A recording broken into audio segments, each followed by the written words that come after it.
Welcome to Simply Naturally Simi. I am simply naturally glad that I am doing this today. Those who know me know that I'm usually bubbly and cheery, but we've had a loss in our family, so I'm currently going through grief and trying to make sense of my feelings, and I thought I would just do this to keep going. Normally, when I am stressed, I tend to bake. So I would be putting on my baking apron, getting my mixer out and baking, and my family will be well fed, baked goods, and so will I. I tend to eat my emotions, but this time things are too much for me. So instead of baking, I'm sticking to my diet, and I thought this is a good time to come out and take that first step to recording again. Before I record anything, I'm going to share a verse with you. I'm Christian, and I take comfort in words from the Bible when things are getting too much. So the verse I'm going to share with you is from Revelation 21, verses 4 to 5. Well, I'll just read verse 4 because that's the one that's relevant to me right now. And it says, "And God shall wipe away all tears from their eyes, and there shall be no more death, neither sorrow, nor crying, neither shall there be any more pain, for the former things are passed away." So this is a verse that gives me comfort, and I hope that if there's anyone out there who's lost their loved one recently or some time ago, can take comfort from that verse. So I'll get myself together and then we'll start cooking. For my ketogenic dinner tonight, I'm going to be cooking some chicken. I've got some organic chicken drumsticks and thighs that I got reduced, so they were good still. I'll put a picture somewhere so you can see how much I got them for.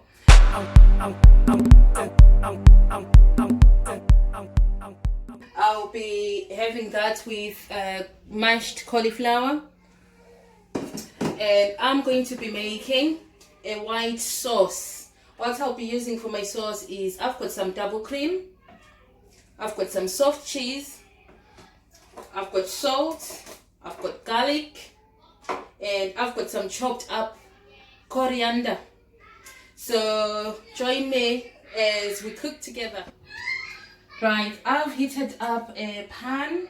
I'm not adding any oils because chicken skin is basically fat. So as it's cooking, it's going to release a lot of oils and the chicken's going to cook in that. So my pan is hot. I'm going to put my chicken in.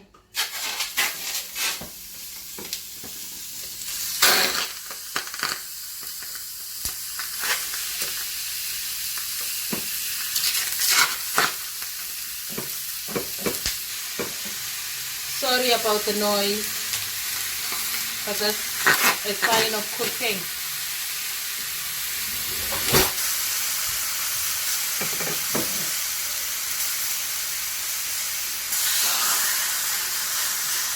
That seems a bit crowded, but I'm sure it's going to be okay as the chicken reduces. Right, when you're handling chicken, you have to make sure that you wash your hands straight away. I tend to cook the chicken for about 15 minutes each side. So once the first 15 minutes is gone, I'll turn the chicken over and we'll have a look at what it looks like. This chicken's now been cooking for about 10 minutes, so we'll just check it to see what's going on in the pan.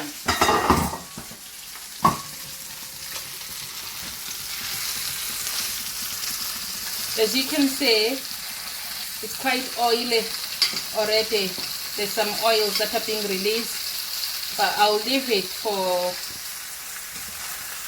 another 10 minutes, I think, because my pieces seem to be on the large side. While the chicken's cooking, I'm going to get the cauliflower ready and put it in my steamer.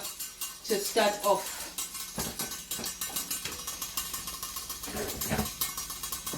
I'm using boiling water.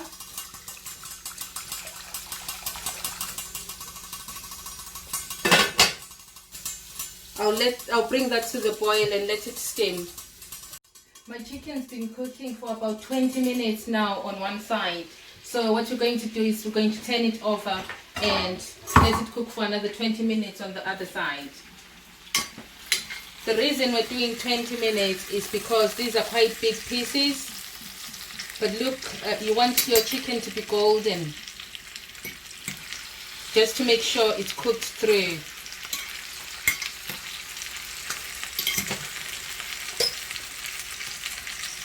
We're going to turn it over after 20 minutes. If I don't like the color of it, I'll just make it more golden. But as you can see, it's cooking nicely. I added salt to the other side, so I'm going to add more salt to this side. I'm using flaked smoked sea salt. Okay, my chicken's been cooking for 20 minutes on each side. I didn't come on camera to show you me turning it over because I thought nobody's got time for that. So I'm going to show you what it looks like now. This is my chicken. As you can see, it's easy for the fork to go through it, so it's cooked through, but I'm looking for a certain color. So I'm going to let it cook a bit more, just to brown, because I like it to be golden brown. And while it's doing that, I will focus on my cauliflower. This has been in the steamer, so it's nice and steamed. It looks ready to mash. I tend to use my blender for cauliflower mash because I like to get my cauliflower really smooth. Then it gives it that potato kind of feel and taste to it. So I'm going to empty that, put the water away. My cauliflower ready to mash. I'm using my blender.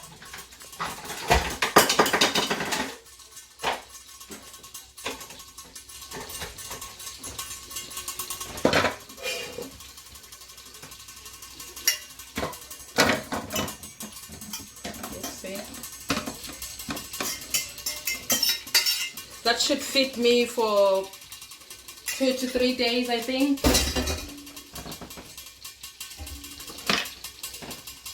I'm adding a knob of butter. Let's see. I think a bit more just to get it creamy. And it's for about, I think it should fit me for about 3 days, as I said. I'll also add some salt. And some garlic. And this is ready to blend.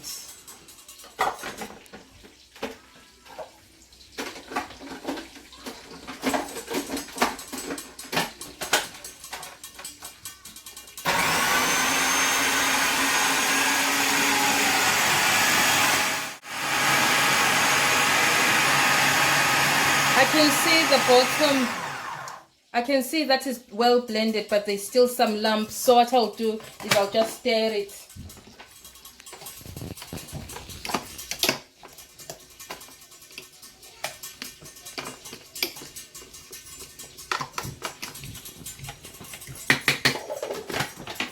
And give it another swirl.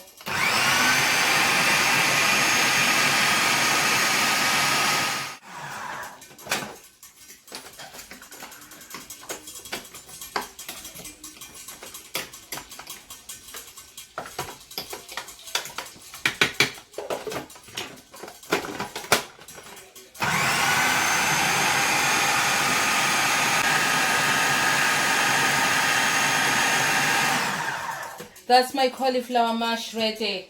I will leave that in there. It's going to keep it warm while I make my sauce.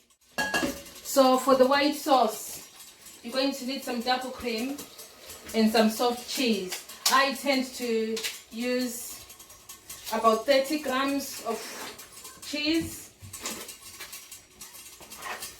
30 grams of soft cheese. I tend to eyeball it because I think I know I've done this so many times. I know. So I'm just trying to, my plate is too hot. So I just need to melt that.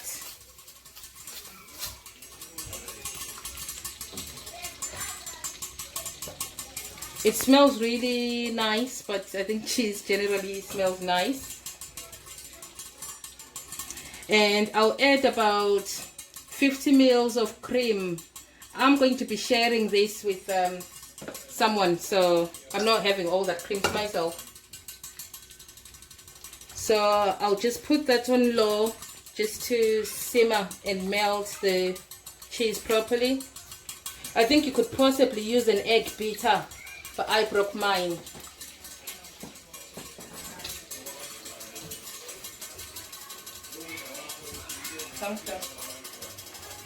That's that simmering away, and it looks nice and thick.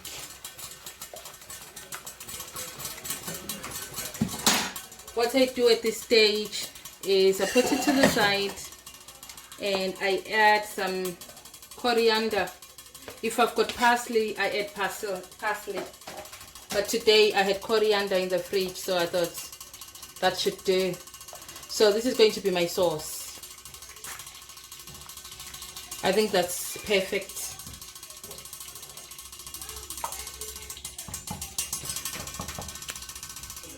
My sauce has been sitting for a couple of minutes and it looks like it's not going to have the pouring consistency that I would like. So I'm going to put it back in the heat. I'll add garlic granules because I've forgotten to add those. And I've got a little trick that I use to get my sauce to the consistency that I like. This is unsweetened coconut milk with no added sugar. I love this milk. I use it as a cow's milk substitution because it's very low in carbs. It's got like 0.3 grams of carbs per 100 mils, and it's got only 15 calories per 100 mils. So this is great. You basically, it's zero carbs really. And I tend to use this in my coffees. So instead of using water in my coffee, I will use maybe about 250 mils to 300 mils of this in a cup. Put a teaspoon of coffee granules and 2 tablets of sweeteners, because I love sweetener and I can't do without sweetener. So I'll put that, and then I'll put it in the microwave for about 2 to 3 minutes until it starts to bubble. I watch it until it starts to bubble, and then that's my coffee. And that's I think for that cup I'll be using like 1 gram of carbs per cup, and it will be like 60 calories, 45 calories to 60 calories or less. So it's nice. Some people will add double cream to their coffees. So if you add the double cream after that, I'm sure you'll be having a very luxurious cup of coffee. I like to use this in smoothies as well, like milkshakes really. So I'll substitute this for the milk, and I add like raspberries because they're quite low in carbs as well, or strawberries, and a couple of sweeteners. And sometimes if I'm feeling luxurious, then I'll add half an avocado to my smoothie. It gives it this smooth consistency and I love it. Okay, back to the sauce. So I'll put the sauce back on the heat, and I'll add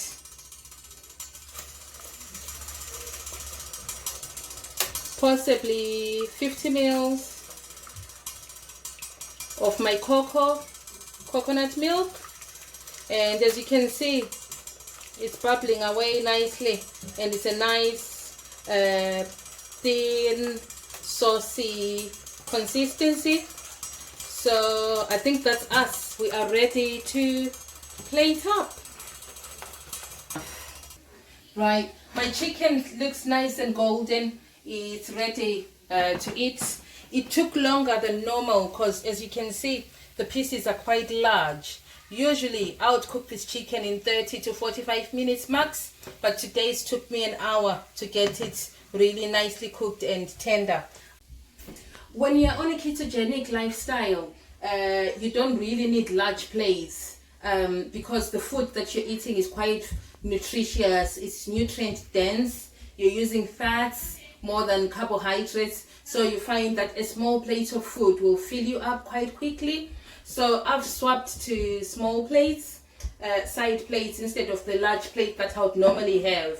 And also I read somewhere that when you use like small plates, it tricks your brain into thinking that you've had a large meal, because if you fill up the plate rather than filling up a big plate and being left with some space, because your brain thinks, oh, it didn't have a full plate of food.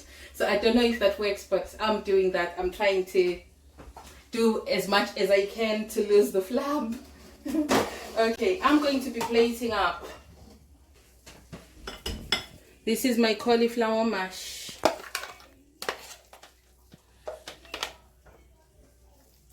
If you want like a smooth consistency, then I would suggest that you add some sort of milk or cream to it. But I like that kind of chunky mash. Look at this chicken. This is beautiful. And it's got no added fat.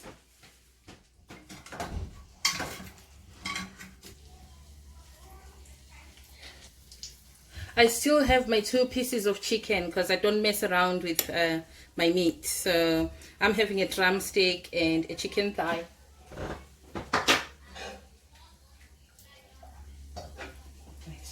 And this is the exciting bit. We're going to pour some of our sauce.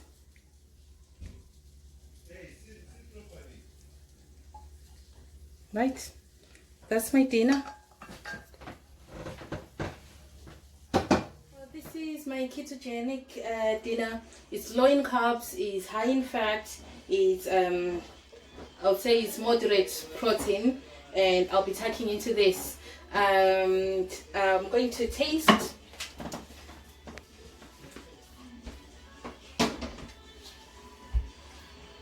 It's yummy. Thank you for watching. Please subscribe, please like, please share. I'm on Instagram now as well, and my Instagram name is Simply Naturally Simi. I've now got a Facebook page as well, which is Simply Naturally Simi as well. Please share, please subscribe. Thank you for all those who've been watching, who've been following my progress. I'll be uploading a weigh-in video soon.